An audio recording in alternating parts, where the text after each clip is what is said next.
அறிவு தளத்தில், பள்ளி கல்லூரிகளில், சமூக தளங்களில், போராட்ட களத்தில் எவனாவது தலைவனை தேடுகிறானா? பொழுதுபோக்கு களத்தில் போய் திரையரங்குகளில் தலைவனை தேடுகிற ஒரு கூட்டம் இன்று இருக்கிறது தமிழ்நாட்டில். இந்தியாவில் எந்த மாநிலத்தில் திரைப்படமில்லை, சினிமா இல்லை. எந்த மாநிலத்தில் இந்த தொல்லை, இந்த கேவலம் கேவலம். உனக்கு எதுக்கு காமராஜ்? உனக்கு எதுக்கு கக்கன்? உனக்கு எதுக்கு சிங்காரவேலன், சிவானந்தம்? உனக்கு எதுக்கு? எதற்காக?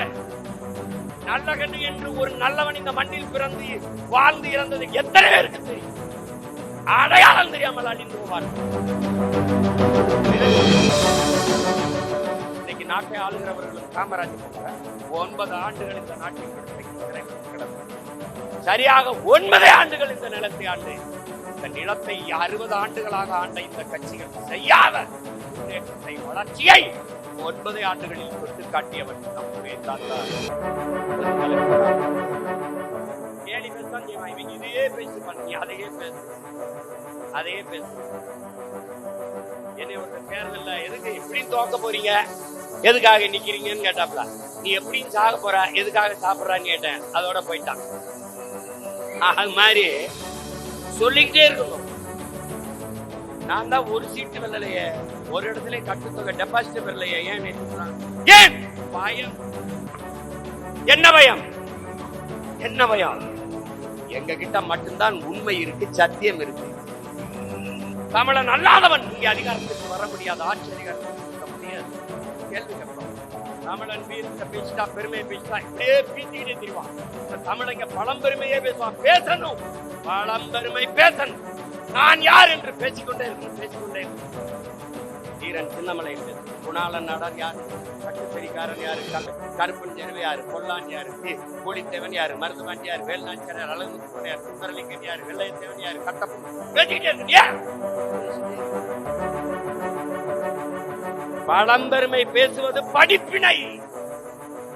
பழம்பெருமை பேசுவது, வரலாற்றை பேசுவது பீற்றிக்கொள்ள அல்ல, நம்மை நாமே ஒரு முறை தேர்ச்சிக்கொள்ள என்பதை அறிவு சமூகம் புரிந்து கொள்ளும். இந்த நாட்டின் மதிப்புமிக்க முதன்மை அமைச்சர் ஐயா நரேந்திர மோடி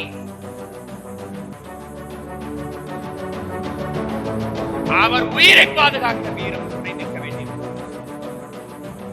தமிழ் அறிவியலின் பெருமை மிக அடையாளம் ஐயா அப்துல் கலாம், அவரையும் பாதுகாக்க வீரம் அருகில் நிற்க வேண்டியது. விழிப்புணர்வற்ற சமூகத்தில் எப்போதும் நடிப்பவனுக்கே முதலிடம் கிடைக்கும் என்கிறார் ஐயா இறை என்பவர். பல 100 படங்களில் நடித்து திரை கவர்ச்சியில் திரட்டியவன் அல்ல, பல லட்சம் கோடிகளை பதுக்கி ஒதுக்கி பணத்தை வைத்து கூட்டத்தை திரட்டியவனும் அல்ல, சாதாரண உழைக்கும் மக்களில் ஒருவனாக இருந்து வந்த ஒரு மகன். நாங்க வரலையா? நான் என்ன ஆட்சி அதிகாரத்தில் இருக்கிறேனா? நான் இந்த நாட்டை ஆண்டு நாசமாக்கினா? பல லட்சம் கோடிகளை பதுக்கி ஒதுக்கி ஊழல் செய்தனா? மலையை வெட்டி வித்தனா? மண்ணள்ளி வித்தனா? ஒன்றும் செய்யவில்லை. ஆனால் அறிவார்ந்த பெருமக்களே, எவனை பார்த்தாலும் என்னை கொண்டே இருப்பான். காரணம் என்ன? இங்கே சாமியை காப்பாற்ற, சாதியை காப்பாற்ற, மதத்தை காப்பாற்ற எல்லோரும் கட்சி வைத்திருக்கிறார். ஆனால் வாழுகிற பூமியை காக்க ஒரே ஒரு அரசியல் இயக்கம் தான் இருக்கிறது. அது உங்கள் மகன் முன்னெடுக்கிற நாம் தமிழர் கட்சி மட்டும்தான். எவனும் உலகத்திலேயே நாங்கள் முன்வைத்த அரசியலை எந்த ஒரு அரசியல் இயக்கம் உலக பொதுமைக்கு அரசியல். ஆனால் எங்களை இல்லைன்னா அது தருதலையா மாறி தற்குறியா போய் பதறா போய். நமக்கு இருப்பது வயிற்று பசி அல்ல, வரலாற்றின் பசி.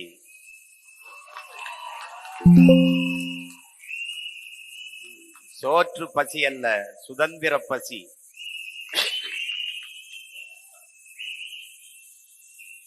நாம் பசித்து கிடப்போம், நம் இனம் விடுதலைக்காக பசித்து கிடப்போம்.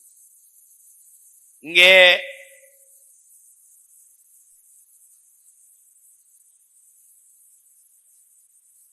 தமிழர்கள்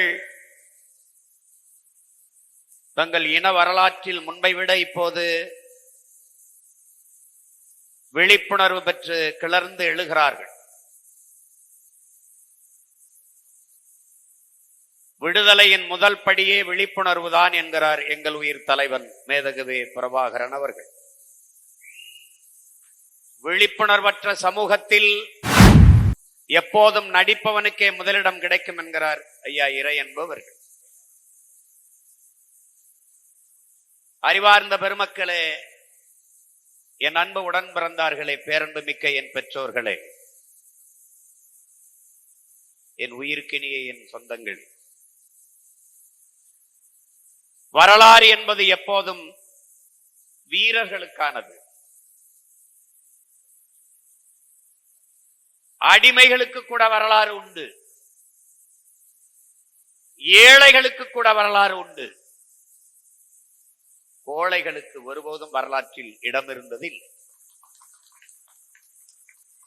அதனால்தான் வீரத்துறவி விவேகானந்தர் சொல்கிறார், வரலாறு எப்போதும் வீரர்களுக்கானது என்று. வீர மக்களை பெறாத இனம் அடிமைப்பட்டு அழி. வீரர்களை பெற்ற இனம்தான் விடுதலை பெற்று பெருமையோடு பாதுகாப்பாக வாழும். பெரிய அறிஞனாக இருக்கலாம், பெரிய செல்வந்தனாக இருக்கலாம், பெரும் பதவியில் இருக்கலாம், வீரம் இல்லை என்றால் வீணாகி போய்விடும். இந்த நாட்டின் மதிப்புமிக்க முதன்மை அமைச்சர் ஐயா நரேந்திர மோடி அவர் உயிரை பாதுகாக்க வீரம் துணை நிற்க வேண்டியது இருக்கிறது. தமிழ் அறிவியலின் பெருமை மிக அடையாளம் ஐயா அப்துல் கலாம், அவரையும் பாதுகாக்க வீரம் அருகில் நிற்க வேண்டியது. அதானி அம்பானி பெரிய செல்வந்தன், பெரிய பணக்காரன், உலகத்தில் 3வது பெரிய பணக்காரன் என்கிறார்கள். அவரும் வீதியில் வந்தால் வீரம் கூட நின்று பாதுகாக்க வேண்டியது இருக்கிறது. வீரமற்ற புகழ், வீரமற்ற செல்வம், வீரமற்ற பதவி எல்லாம் பயனற்றது.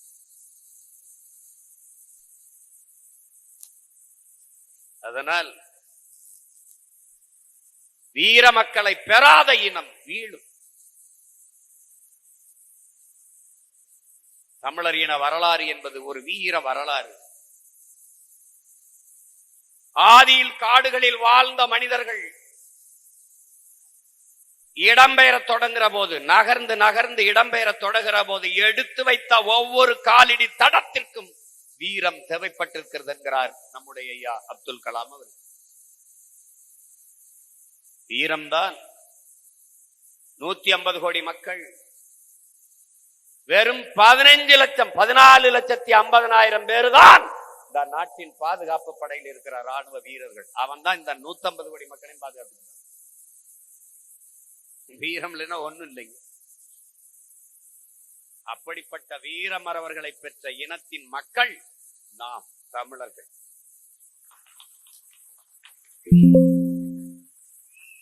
சேர சோழ பாண்டியர்களை விட மிகவும் மிகவும் முன்னவர்கள். அதற்கு பின்னே வந்த பாளையங்கள், சிறு குறு நிலங்களை ஆண்ட நமது முன்னவர்கள். அதிலே வெள்ளையர்கள் ஆட்சியிலே ஆங்கிலேயர்கள் இந்த நிலத்தை அடிமைப்படுத்தி ஆண்ட போது பல்வேறு குறுநில மன்னர்கள், பாளையக்காரர்கள் எதிர்த்து வீர போரிட்டார்கள். இங்கே தமிழன் மரபிலே மானமும் வீரமும் ஊறி கிடந்தது. அவன் தொலை தூரத்தில் இருந்து சுடுகிற துப்பாக்கி வைத்திருக்கிறான், தூரத்தில் இருந்து குண்டு வீசி கொள்ள முடியும், அழிக்க முடியும் அந்த பீரங்கி வைத்திருக்கிறான் வெள்ளையன். நம்மிடத்திலே வெறும் வாளும் வேலும் தான் இருக்கிறது, போருக்கு சென்றால் சாவோம், எல்லோருக்கும் தெரியும். நமது முன்னவர்கள் பூலித்தேவன், மருதுபாண்டி எல்லாருக்கும் தெரியும் முன்னின்றது. அதனால் அந்நியனிடத்திலே அடிமைப்பட்டு வாழ்வதை விட, அவனிடத்திலே மண்டியிட்டு வாழ்வதை விட மானத்தோடு மாண்டு போவது மேலானது என்ற முடிவை எடுத்தார். நாம் சரணடைந்து வாழ்வதை விட சண்டையிட்டு சாவது மேலானது என்ற முடிவை முன்வைத்தார்கள். அடிமை வாழ்வினும் உரிமை சாவு மேலானது என்ற முடிவை எடுத்தார்கள். ஏன் உயிரை இழக்கலாம், அது தனிப்பட்ட ஒருவனுக்கான இழப்பு. உரிமையை இழப்பது என்பது ஒட்டுமொத்த நாட்டு மக்களுக்கும் இனத்திற்குமான இழப்பு. அதனால் உயிரினும் மேலானது எமது உரிமை, எமது விடுதலை என்ற கனவோடு களத்திலே பாய்ந்த மறவர்கள் நமது முன்னவர்கள்.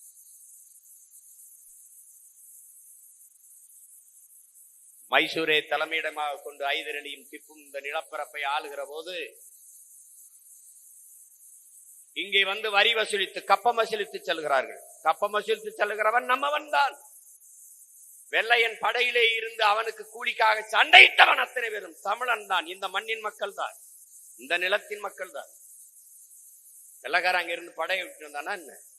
அவன் படையில போய் சேர்ந்து இந்த நிலத்தை அடிமைப்படுத்தி ஆண்டதுல பெரும்பங்கு வைத்தவன் இந்த மண்ணிக்காரன் தான். தமிழன் வரலாறு எப்படி வீர வரலாறு, விடுதலை வரலாறு, துரோக வரலாறும் பெருசு.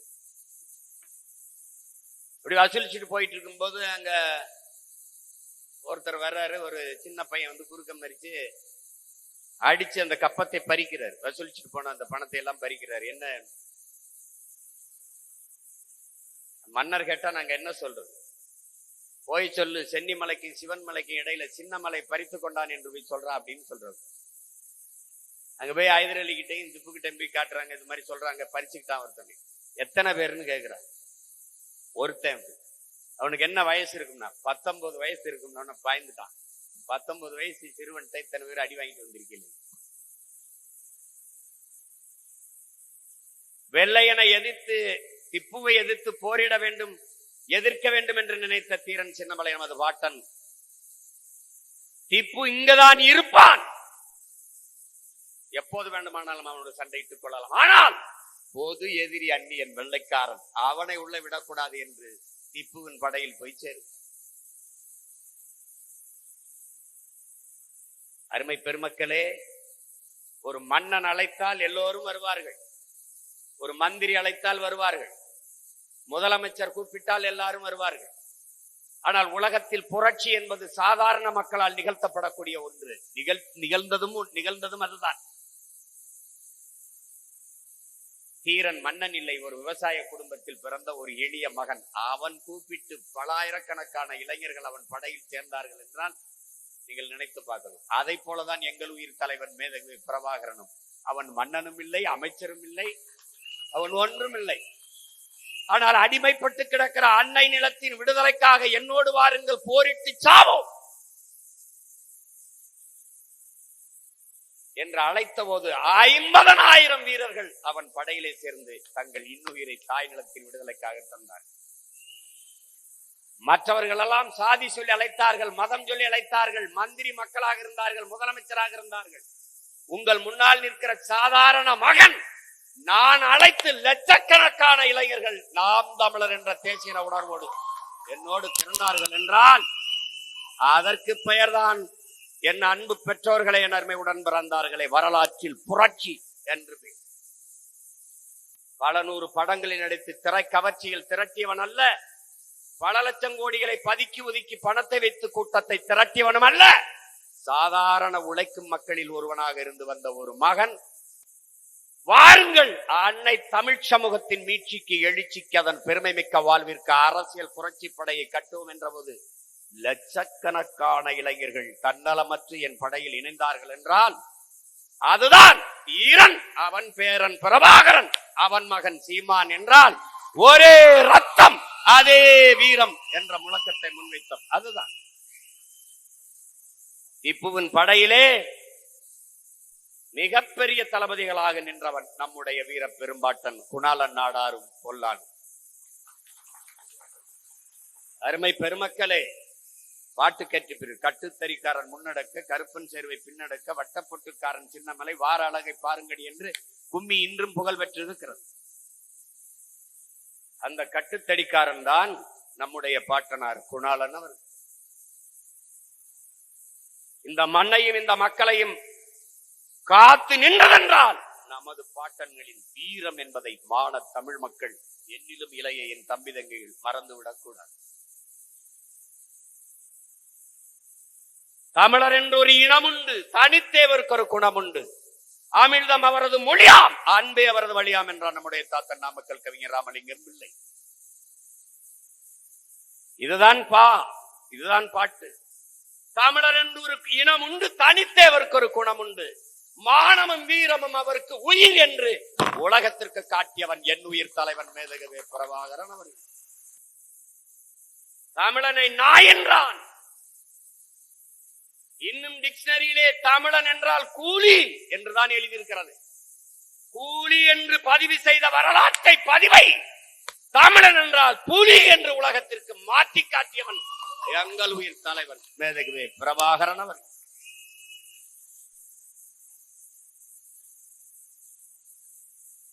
அவனுக்கு அந்த வீரம் எங்கிருந்து வந்தது? அந்த மரபணு எங்கிருந்து வந்தது? இந்த பரம்பரையில் இருந்து வந்தது. ஒரே ரத்தம், அதே வீரம் என்பதை அறிவார்ந்த தமிழ் சமூக தம்பிதங்கைகள் புரிந்து கொள்ளும்.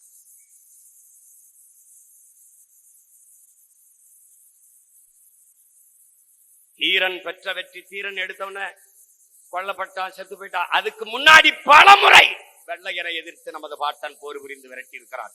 அதிலே வீர தளபதியாக நின்று மான போர் நடத்தி வென்ற மரவன் நம்முடைய பாட்டனார் குணாளன் நாடார் கருப்பன் சேர்வை பொல்லான் என்பதை மறந்து கொடுக்கிறார். எல்லாரு படத்திற்கும் வணக்கம் செலுத்தி இருக்கிறது. பாகுபாடின்றி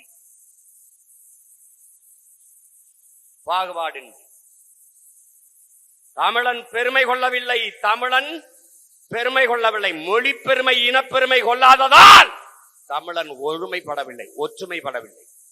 தமிழன் ஓர்மைப்படாததால் தமிழனுக்கு வலிமை இல்லை, வலிமை இல்லாததால் அவனுக்கு அரசியல் வலிமை இல்லை, அரசியல் வலிமை இல்லாததால் அதிகார வலிமை இல்லை. அன்னை நிலத்திலே அடிமையாக நின்றான். எல்லா வளமும் இருக்கிற என் நிலத்தில் இருந்து அரபு நாட்டிற்கு வெம்புழுதியில் பாலைவனத்தில் ஒட்டகம் மேய்க்க வேலைக்கு செல்கிற கொடுமை உலகத்தில் எங்க நடக்கும்? அவனுக்கு என்ன வளம் இருக்கு? எண்ணெயை தவிர என்ன வளம் இல்லை என் நிலத்தில்? எல்லா வளமும் வைத்துக் கொண்டு என் நிலத்தில் இருந்து அந்நிய நாட்டிற்கு வேலைக்கு மலேசியா, சிங்கப்பூர், அரபு நாடு, துபாய், குவைத் இந்த நாடுகளுக்கு செல்கிற நிலை ஏன் வந்தது? அவனுக்கென்று ஒரு அதிகாரம் இல்லை, இருக்கிற அதிகாரம் அவனுக்கானதாக இல்லை. அதான் சிக்கல். அப்ப இனிவரும் காலங்களில் அது தமிழர்கள், நாங்கள் உலகத்தின் மூத்த இனம், ஆகச் சிறந்த மொழியின் தமிழ் மொழியின் பிள்ளை, நாங்கள் தமிழர்கள் என்ற இனப்பெருமை கொள்ள வேண்டும்.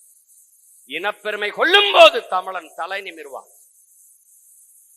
தன்மானமிக்க இனமானமிக்க ஒரு கூட்டம் கிளர்ந்து எழும், அது ஓர்மைப்படும். இப்ப நாங்க வரலையா? நான் என்ன ஆட்சி அதிகாரத்தில் இருக்கிறேனா? நான் இந்த நாட்டை ஆண்டு நாசமாக்கினா? பல லட்சம் கோடிகளை பதுக்கி ஒதுக்கி ஊழல் செய்தனா? மலையை வெட்டி வித்தனா? மண்ணள்ளி வித்தனா? ஒன்றும் செய்யவில்லை. ஆனால் அறிவார்ந்த பெருமக்களே, எவனை பார்த்தாலும் என்னை திட்டிக் கொண்டே இருப்பான். காரணம் என்ன? நான் தான் ஒரு சீட்டு வெல்லலையே, ஒரு இடத்துல கட்டுத்தொகை டெபாசிட் பெறலையே, ஏன் என்னை திட்டுறான்? ஏன்? பயம். என்ன பயம்? என்ன பயம்? எங்க கிட்ட மட்டும்தான் உண்மை இருக்கு, சத்தியம் இருக்கு. அவன் பயம்பா. அவன் வெளியே அந்த வட மாநிலத்துக்கு சீமான் டேஞ்சரஸ் வெல்லோங்கிறான். அவனுக்கு தெரியுது இவன் ஆபத்தானவன். வரேன் போறலாம் சீமான் ரொம்ப ஆபத்தானவன். ஆபத்தானவன் யாருக்கு? நான் தான் ஒத்துக்கிறேன், நான் ஆபத்தானவன் தான். யாருக்கு? அயோக்கியனுக்கு, திருடனுக்கு, நாட்டை நாசமாக்கியவனுக்கு, கொலைகாரனுக்கு, கொள்ளைக்காரனுக்கு, என் நிலத்தின் வளத்தை எல்லாம் திருடி வித்த அயோக்கியர்களுக்கு ஆபத்தானவன் தான். வந்தா இப்படிதான் விழாக்கள் நடக்குமா?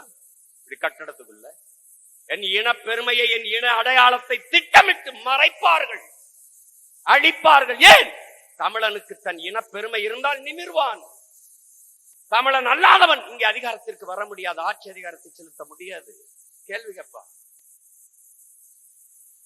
இங்கதான் சிக்கல்.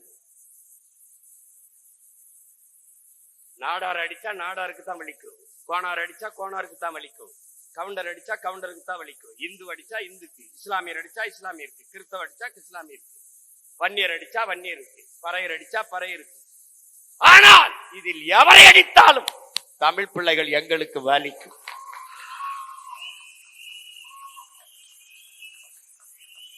இந்த உணர்வுதான் தமிழ் பேரினத்திற்கு இன்றைக்கு வர வேண்டிய உயிர் உணர்வு, அவசியமான உணர்வு.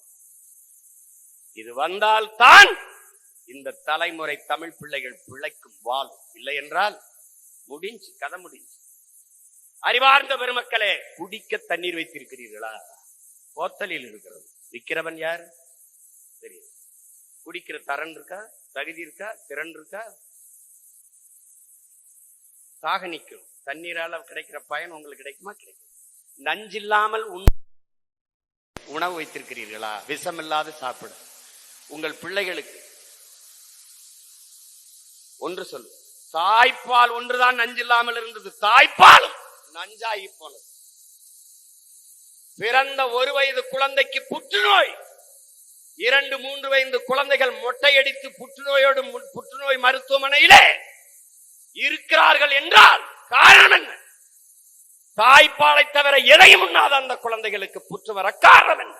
பான்பராக்கா, புகையிலையா, வெற்றலையா, சாராயம்? இல்லை. தாய்ப்பால் நஞ்சாகி போனது காரணம். உணவு நஞ்சாகி போனது, நீர் நஞ்சாகி போனது, காற்று விஷமாகி போனது. இங்கே காற்றை சுவாசிப்பவர் யார்? எவரும் இல்லை. கந்தக தூசியை சுவாசிப்பது யார்? எல்லோரும். கந்தக தூசியை சுவாசித்துக் கொண்டிருக்கிறோம். நீங்களும் நானும் வணங்குவதற்கு 1 கோடி சாமி உண்டு பூமியிலே. வாழ்வதற்கு ஒரே ஒரு பூமி தான் இருக்கிறது. இங்கே சாமியை காப்பாற்ற, சாதியை காப்பாற்ற, மதத்தை காப்பாற்ற எல்லோரும் கட்சி வைத்திருக்கிறான். ஆனால் வாழுகிற பூமியை காக்க ஒரே ஒரு அரசியல் இயக்கம் தான் இருக்கிறது. அது உங்கள் மகன் முன்னெடுக்கிற நாம் தமிழர் கட்சி மட்டும்தான். யாவனும் கிடையாது. தமிழன் வீரத்தை பேசிட்டா, பெருமையை பேசிட்டா இப்படியே பீத்திக்கிட்டே தெரிவான். இந்த தமிழங்க பழம்பெருமையே பேசுவான். பேசணும், பழம்பெருமை பேசணும். நான் யார் என்று பேசிக்கொண்டே இருக்கணும். தீரன் சின்னமலையை பேசணும், குணாளன் நாடார் யாருன்னு பேசணும், கட்டுத்தறிக்காரன் யாரு, கருப்பன் ஜெருவை யாரு, பொல்லான் யாரு, புலித்தேவன் யாரு, மருதுபாண்டி யாரு, வேல்நாச்சியார் யாரு, அழகுமுத்துக்கோன் யாரு, சுந்தரலிங்கன் யாரு, வெள்ளையத்தேவன் யாரு, கட்டப்பம் பேசிக்கிட்டே இருக்கணும். பழம்பெருமை பேசுவது படிப்பினை. பழம்பெருமை பேசுவது, வரலாற்றை பேசுவது பீற்றிக்கொள்ள அல்ல, நம்மை நாமே ஒரு முறை தேர்ச்சிக்கொள்ள என்பதை அறிவு சமூகம் புரிந்து கொள்ளும். அது ரொம்ப முக்கியம். சொல்லும் போது நீ எல்லாம் யாரு தெரியுமாடா, உங்க தாத்தா யாரு தெரியுமா, அவர் எப்படிப்பட்ட ஆள் தெரியுமா, எப்படி வாழ்ந்தவர் தெரியுமா, அப்படி சொல்லும் போதுதான் அவனுக்கு மரபணு உயிர் பெறும். நீ எல்லாம் ஒரு ஆளா, நீ எல்லாம் படிச்சே, நீ எல்லாம் என்னடா, நீ எல்லாம் இதா, உன்னால முடியாதாப்பா இப்படி சொல்லிப்பாரு. உன்னால் முடியாதது உலகத்தில் எவனாலும் முடியாது, உலகத்தில் எவனாலும் முடியாதது உன்னால் முடியும் என்று சொல்லிப்பாரு. அதை விட்டு உன்னால முடியுமா, இதெல்லாம் ஆகிறதா, நீ எல்லாம் வராளா, இப்படி பேசி பேசி உள்ளத்தை உணர்வை ஊனமாக்கியவர்கள் இவர்கள். அதனாலதான் தமிழன் இப்ப நான் பேசிய அரசியலே, நான் ஆப்பிரிக்கால இருந்தோ, அமெரிக்கால இருந்தோ, ஆஸ்திரேலியால இருந்தோ, வேற நாட்டுல இருந்தோ வந்து பேசியிருந்தா இந்நேரம் என்னை பெரிய ஆளாக்கியிருப்பான். இந்த கூட்டத்துல இருந்து வந்து பேசுறதுனால நம்ம சீமா நம்ம ஊர்ல கபடி ஆண்ட நான் தானே, இந்த பையல வேணா உள்ளூர் மாடு என்னைக்கு விலை இருக்கு.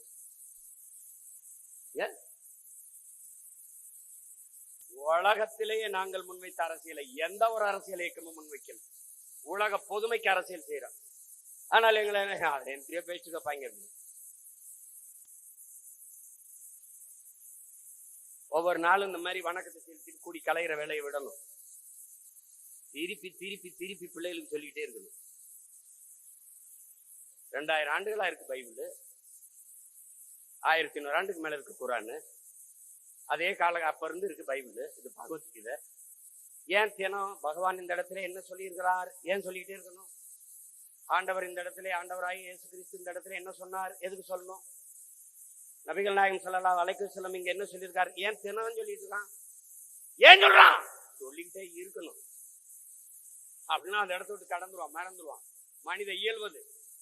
அப்ப திரும்ப திரும்ப பேசிக்கொண்டே இருக்க வேண்டும். எதை? தமிழன் தன் இனத்தின் பெருமையை, தன் இனத்தின் வரலாற்றை தன் இன பிள்ளைகளுக்கு சொல்லிக் கொடுத்து கொண்டே இருக்கணும்.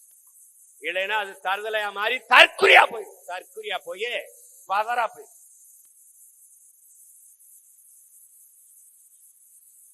அறிவு தளத்துல, பள்ளி கல்லூரிகளில், சமூக தளங்களில், போராட்ட களத்தில் எவனாவது தலைவனை தேடிருக்கானா? பொழுதுபோக்கு களத்தில் போய் திரையரங்குகளில் தலைவனை தேடுகிற ஒரு கூட்டம் இன்னும் இருக்கிறது தமிழ்நாட்டில் மட்டும்தான். இந்தியாவில் எந்த மாநிலத்தில் திரைப்படம் இல்லை, சினிமா இல்லை, எந்த மாநிலத்தில் இந்த தொல்லை, இந்த கேவலம் நடந்தது? கேவலம். உனக்கு எதுக்கு காமராஜ், உனக்கு எதுக்கு கக்கன், உனக்கு எதுக்கு சிங்காரவேலன், சிவானந்தம், உனக்கு எதுக்கு? எதற்காக? நல்ல கண்ணு என்று ஒரு நல்லவன் இந்த மண்ணில் பிறந்து வாழ்ந்து இறந்தது எத்தனை பேருக்கு தெரியும்? அடையாளம் தெரியாமல் அழிந்து போவார்கள். என்னது? இன்னைக்கு நாட்டை ஆளுகிறவர்களும் காமராஜும் ஒன்றா? 9 ஆண்டுகள் இந்த நாட்டின் விடுதலைக்கு சிறைப்பட்டு கிடந்து, சரியாக 9 ஆண்டுகள் இந்த நிலத்தை ஆண்டு, இந்த நிலத்தை 60 ஆண்டுகளாக ஆண்ட இந்த கட்சிகள் செய்யாத முன்னேற்றத்தை, வளர்ச்சியை 9 ஆண்டுகளில் தொட்டு காட்டியவன் நம்முடைய தாத்தா பெருந்தலைவன் காமராஜ் அவர்கள்.